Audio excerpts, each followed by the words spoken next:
हम फौजियों की ज़िंदगी भी बड़ी अजीब होती है। बचपन के गांव के दोस्त तब छूट जाते हैं जब हम कम उम्र में फ़ौज में भर्ती हो जाते हैं। इस कॉलेज तो हम जा ही नहीं पाते, स्कूल के बाद ही भर्ती हो जाते हैं। और जो दोस्त फ़ौज में बनते हैं वो उस टाइम छूट जाते हैं जब हम फ़ौज की नौकरी छोड़ के सिविल में आते हैं। तो बेसिकली लेकिन जब भी कभी दोस्तों से मिलना होता है, बचपन के दोस्तों से, फ़ौज के दोस्तों से, तो फिर हम वो ज़िंदगी जी लेते हैं जो शायद बचपन में या फ़ौज के दिनों में हम जी लिया करते थे। यही है फौजी जीवन की सच्चाई। काफ़ी युवा पूछते हैं कि सर आप तो फ़ौज में रहे हैं, फ़ौज की नौकरी के क्या क्या फ़ायदे हैं। मैं उनका बोलता हूँ कि भाई जब हम फ़ौज में भर्ती हुए थे हम ये सोच के भर्ती नहीं हुए थे कि वहाँ तनख्वाह कितनी मिलेगी, कहाँ रहेंगे, क्या काम करेंगे, कुछ नहीं पता था हमको उस टाइम। बस एक जज्बा था, जुनून था कि जाना है, कुछ करना है अलग सा। और गांव के बच्चों का तो ये पहला ड्रीम होता है फौज, पुलिस, पैरामिलिट्री की नौकरी। तो हम भी उसी ड्रीम के साथ चले गए थे और ऐसा कोई नहीं था मन में कि क्या होगा, क्या तनख्वाह मिलेगी, क्या करियर होगा, क्या फ्यूचर होगा। बस यही अपनी कहानी है। हाँ, फौज इतना ज़रूर सिखा देती है आपको, आप किसी भी तरीके की लाइफ में अपने आप को एडजस्ट कर सकते हैं, किसी भी तरीके के माहौल में रह सकते हैं, किसी भी तरीके का आप खाना खा सकते हैं, किसी भी राज्य के, किसी भी भाषा के, किसी भी देश के आदमी से आप बातचीत कर सकते हैं कॉन्फिडेंस के साथ।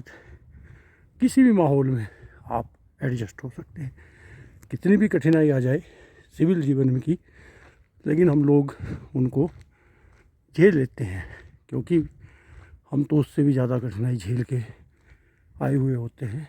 तो शायद यही हमारी एक सबसे बड़ी मजबूती है जो फौज हमको सिखा कर भेजती है और जिसके बल पर फिर हम सिविल की जो हमारी लाइफ है उसमें संघर्ष करते हैं और कामयाब भी होते हैं। अक्सर लोग ये भी पूछते हैं कि जब इतनी टफ लाइफ है फ़ौज में तो फौजी आदमी सरवाइव कैसे करते हैं, कैसे रह लेते हैं उस कठिन माहौल में।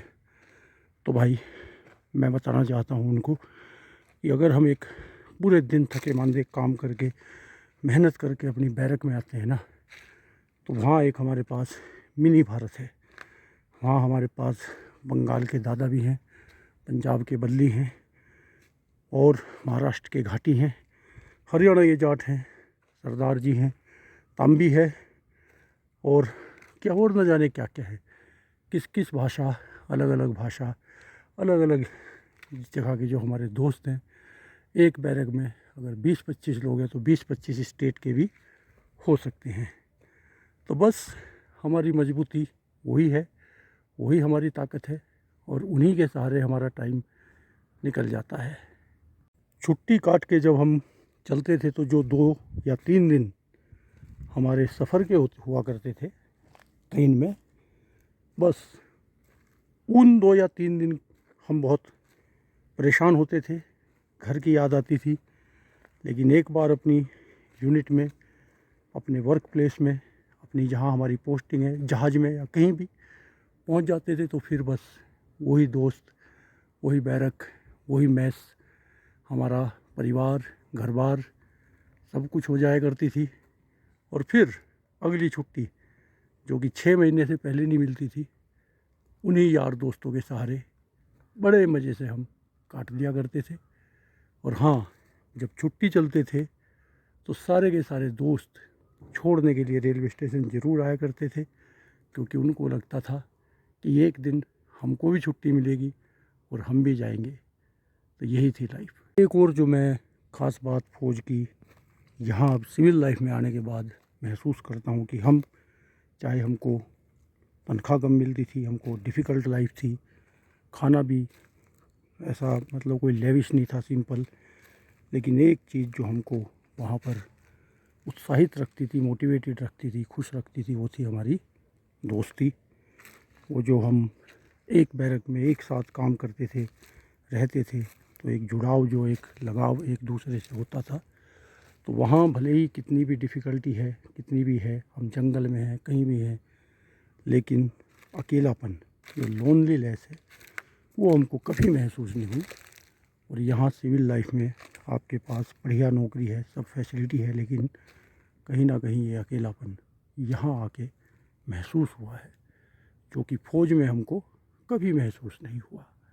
तो ये वहाँ की एक ताकत है।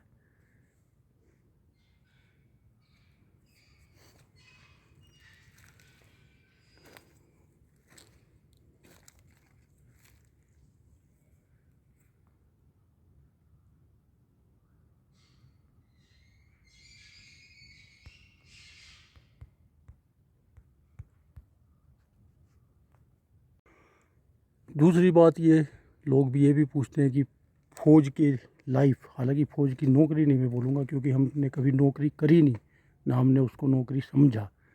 फ़ौज की लाइफ और सिविल की नौकरी में क्या अंतर है? तो भाई सबसे बड़ा अंतर तो यही है, फ़ौज आपको अगर जंगल में भी भेज रही है, कहीं भी भेज रही है, तो दो इंतज़ाम आपके लिए वहाँ आपके जाने से भी पहले हो जाएंगे। एक तो आपके लिए खाने की व्यवस्था, और दूसरा आपको सोने के लिए एक जगह। और यही दो चीज़ के लिए सिविल लाइफ में आपको भटकना पड़ता है। तो आप कहीं नौकरी में सिविल में जाते हैं तो आपको ये नहीं पता कमरा कहाँ मिलेगा, कहाँ रहूँगा, कैसे होगा। और खाना अगर बनाना जानते हैं यहाँ तो सर्वाइव कर सकते हैं, नहीं तो फिर, हालांकि फ़ौजी आदमी हर काम में ट्रेंड हो जाता है, तो वो सिविल लाइफ में भी एडजस्ट हो ही जाता है, लेकिन ये एक चैलेंज यहाँ है ही वाकई।